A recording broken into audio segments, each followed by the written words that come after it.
અમેરિકાથી ડિપોર્ટ થયેલા ભારતીયોની એક ત્રીજી ખેપ અમૃતસર પહોંચી ચૂકી છે, જ્યાં ગેરકાયદે જે અમેરિકામાં વસતા ભારતીયો છે તેને વારંવાર અહીં હવે ભારત મોકલવાનો સિલસિલો યથાવત રહ્યો છે અને 112 ભારતીયોમાંથી 31 પંજાબના અને 44 હરિયાણાના વતની હોવાની વિગતો મળી છે।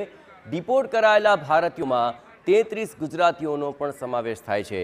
આ ફ્લાઇટમાં પરત ફરેલા કુલ 112 ભારતીયોમાંથી 31 પંજાબના, 44 હરિયાણાના, 33 ગુજરાતના, 2 ઉત્તર પ્રદેશના અને હિમાચલ પ્રદેશ અને ઉત્તરાખંડના એક પ્રવાસીનો સમાવેશ થાય છે। અગાઉની 2 બેચની જેમ આ બેચમાં પણ મહિલાઓ અને બાળકો સિવાયના તમામ પુરુષોને હાથકડી અને પગમાં બેડીઓ બાંધીને લાવવામાં આવ્યા હતા। એરપોર્ટ પર જ તેમના પરિવારજનોને મળવા માટે બોલાવવામાં આવ્યા હતા અને 5 કલાકની ચકાસણી બાદ તમામ લોકોને પોલીસ વાહનોમાં તેમના ઘરે રવાના કરવામાં આવ્યા હતા।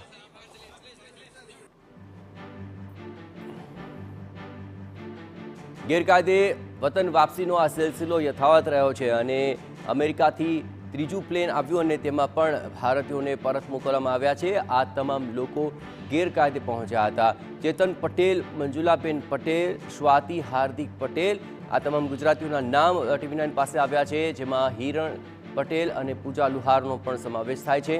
આ વખતે પણ મોટી સંખ્યામાં ગુજરાતીઓ વતન પરત ફર્યા છે। પાયલ પ્રજાપતિ, સપના રાણા, હિમાંશી પટેલ, સાક્ષી પટેલ, આ તમામ લોકોની વતન વાપસી થઈ છે। એ સિવાય માહી પટેલ, હાર્મી પટેલ, તેમને પણ વતન પરત મોકલી દેવાયા છે।